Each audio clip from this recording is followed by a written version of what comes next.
latest version of President Trump's big, beautiful bill is out. We're coming through it. It truly came out moments ago. It includes a package of changes, big changes in some cases, to President Trump's agenda that reflect days of negotiations that have been happening here in Washington to win over key Republican holdouts.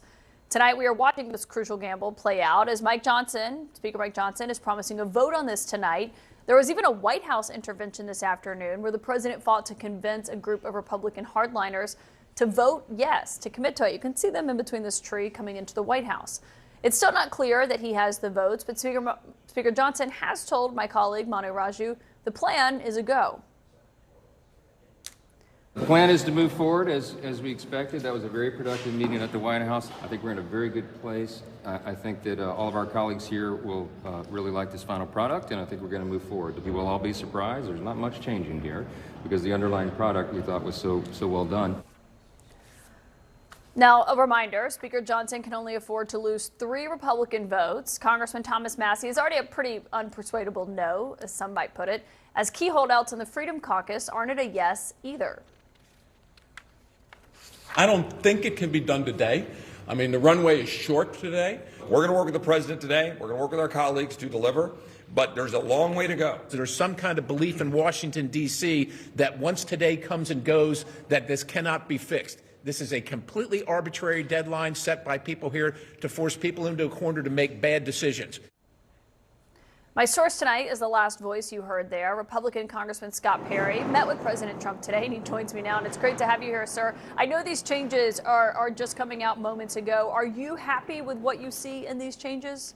Well, Caitlin, thanks for having me on. And of course, I never said I was a no, but I said I had concerns. And now that we have the text, now we're going to go through it, and we are going through it. And of course, people often say things in Washington, D.C., but it's what's written on the paper, what you're actually going to vote on, that's really important. And I'm a guy who likes to read the bills. I'm not one of those people that says, I'm going to vote for it to find out what's in it. So we have to make sure that they have stuck to their word on certain provisions that we have asked for that are critical for all of us for passage of this or for affirmative votes. But you're not a yes yet. Like I said, I have concerns. I want to see what they did with the things that they talked about, but how they came out in the language. I said the devil's in the details, and the details are very, very important. Like you said, we just got the bill within the last 30 minutes, so we have to comb through it now. Part of that includes speeding up work requirements for Medicaid. Instead of 2029, it's now going to be to the end of 2026 from what I'm looking at here. And tightens the definition of a, quote, qualified alien who is eligible for the program. Is that something that you wanted to see in these changes?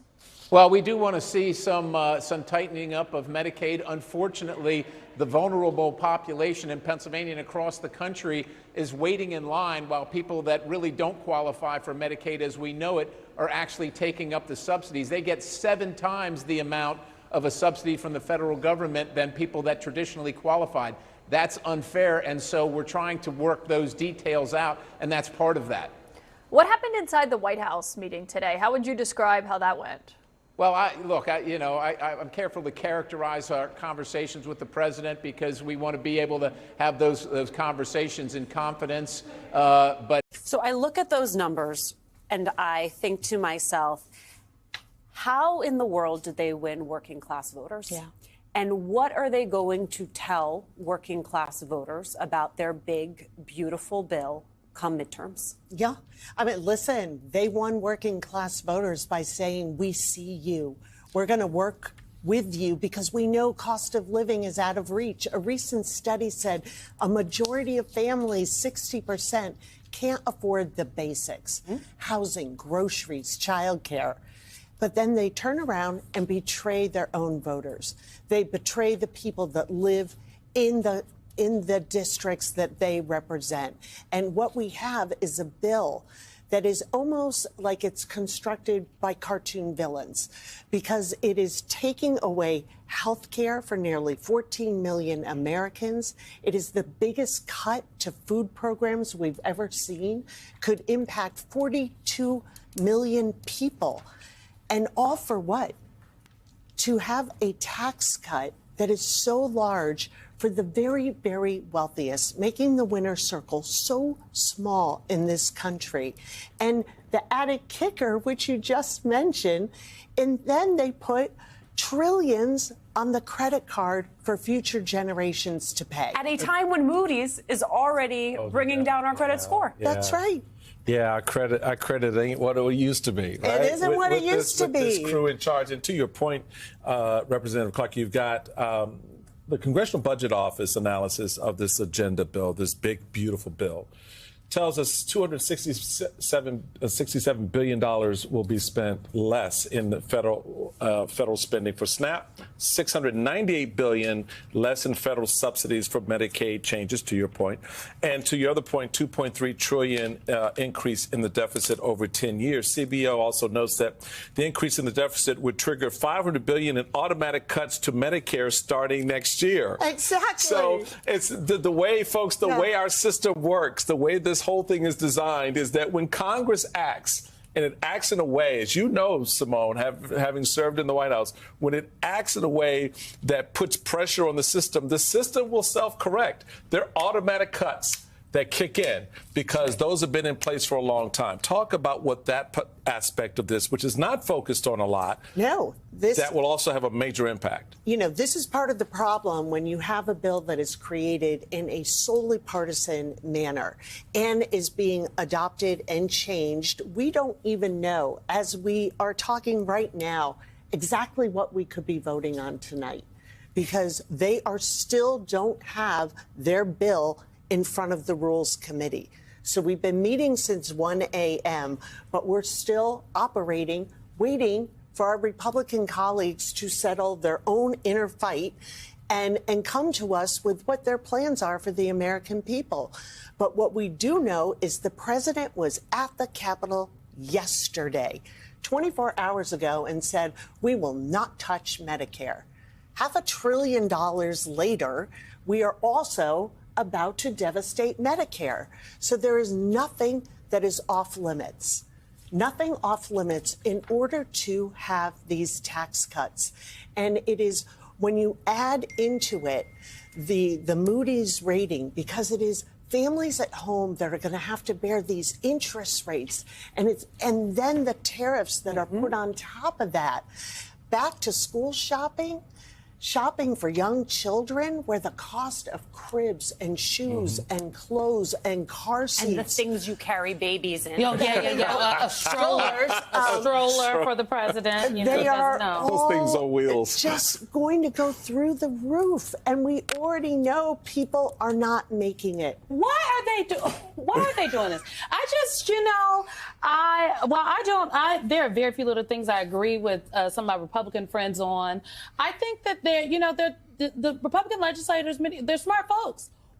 This bill feels like a political suicide. Just the agenda, we'll put it up on the screen. It cuts taxes, but it includes tax hikes on universities, on non-citizens, and even some families with children, even though the people who are non-citizens, they also pay taxes, but they don't take, but you know what, never mind. Too deep in the weeds for some folks. Too technical. Come on now. It scales back Medicaid and SNAP, which would make it easier for people to lose coverage with work requirements. I will note some of the biggest beneficiaries of SNAP are in rural America. It ends clean energy programs, which would phase out electric car tax break by the end of 2025. That also they're going after the Inflation Reduction Act subsidies, which brought a lot of companies. I'm thinking about Republicans in upstate New York. I thought Micron was coming there to build a plant. What's going on with the IRA money? It cuts back education programs. It limits a Biden-era student loan repayment plan that ties payment to income and household size, yet they want people to repay their student loans. It increases national security and immigration enforcement spending, $175 billion for the border and border control agents. I don't see anything in here about addressing the root causes of migration. Why are they doing this? Yeah, I mean, this is the plan, and they will do anything in order to reward their donor class with tax cuts. And their sole allegiance has become to Donald Trump at the expense of the people they serve. And you mentioned a point that so many of these cuts have this outsized impact on women and women who live in rural areas of this country. And these tend to be areas that are represented by Republicans. Why would you devise a tax bill, a budget plan that goes after the very people that you represent. El Salvador, and remember, President Bukele called himself the world's coolest dictator. But these are taxpayer dollars going to El Salvador for the purpose of taking people off the streets of the United States in violation of their constitutional due process rights and locking them up in notorious prisons. So these are American taxpayer dollars going to prevent people who reside in the United States from getting their Fifth Amendment due process rights recognized. So this is an outrageous scheme. We think it is an illegal expenditure, and we're also going to be, holding the government of El Salvador accountable. But for God's sakes, right now we just need for the Trump administration to obey the 9-0 Supreme Court ruling to facilitate his return, since they've already admitted he was wrongfully deported. How confident are you that eventually is what they're going to do? We are in a weird liminal space now. What is your read on where things stand now? Well, right now they're stonewalling the federal district court judge in the case, Judge Zinnes, claiming they can't provide information because of the State Secret Act, which is just a total subterfuge for continuing to flout the Supreme Court order. In fact, the judge has said that their explanation for invoking the State Secret Act is not adequate, doesn't stand the smell test. So we'll have to see, but this could be the case. The why that this is so important, not only because of the man Abrego Garcia, but because it implicates all of our Fifth Amendment rights. And it could be the first one where we find out whether they will openly defy the Supreme Court of the United States. Trump is giving up. He is giving up on his bill, at least as constructed, trying to kowtow to simultaneously the extremists in his party, but also the people that are worried, with some reason, that passing this, at least as constructed or anywhere close, will lose them their closely contested districts. Because think about it, if you're a senator in a purple state, right? Or if you're a congressperson in a district that, say, voted for Biden or voted for Harris, but, Trump is president, but, you ended up holding on, or, you were in a district where you only won by, say, 2, 3, 4%, not a huge margin of victory, that this is going to go bad for you because you were only able to barely win when the environment was much better for Republicans, when the Democratic president was unpopular and people wanted change. But now you're the one in charge and people are still wanting change. That's a bad sign for you. So Trump is surrendering. He has no plan, guys. There is no plan right now because every path pisses off all three of, at least two of the three main groups. You have Democrats who hate all of this, and rightfully so. Rightfully so. They should hate what Trump's proposing, 99% of it at least. And then you have Republicans in purple and blue-leaning districts that are afraid of losing their seats, and then you have MAGA extremists, right? And you can, I guess, make two of those three groups happy maybe some of the time, but more likely you're going to make at least two of them very angry, if not all three. Trump could, with a more moderate approach, make the Democrats not super angry and then please the moderate Republicans, relatively moderate Republicans. He's not doing that. He could make the MAGA base fully happy. That'll probably anger everybody else, but he could at least have his core, 100% behind him like they usually are. But he's not doing that. Everyone is mad right now, and that's why he's flailing and Democrats are scoring points.